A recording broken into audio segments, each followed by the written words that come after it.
Jadi nu tos teu aya teh saha? Mama. Mama, bapak mah aya. Oke, sing gede hatenya, sing gede hate, sing kiat, sing sabarnya.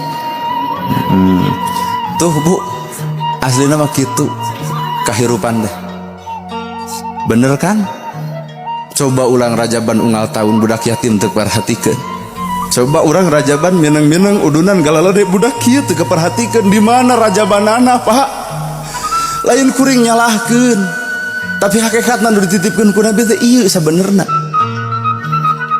Kuring tadi nyanyi disawer sabenerna ieu teh lain naon, hanya sebatas metode supaya bapak barang bere ka kuring, dah kuring teu butuh duit bapak, tapi kuring hayang nyalurkeun deui ka anak-anak anu yatim anu dina poe ayeuna ka Bandungan ku ibu pisan.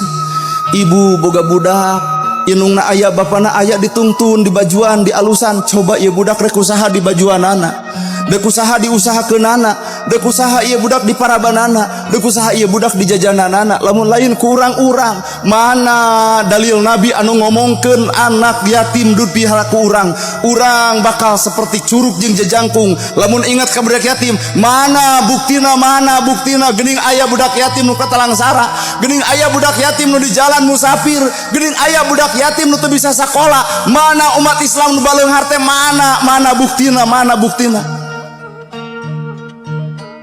Poe ieu Pak urang durang diajar lain sakadar ti ilmu kuring teu boga ilmu demi Allah. Sabenerna ilmu kuring tah aya di budak ieu.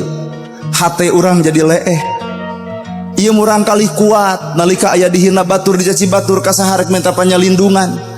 Nalika ibu bapak dihina batur nyalindung ka indung menta kanu jadi bapak, tapi ieu budak ka saha rek nyalindungna.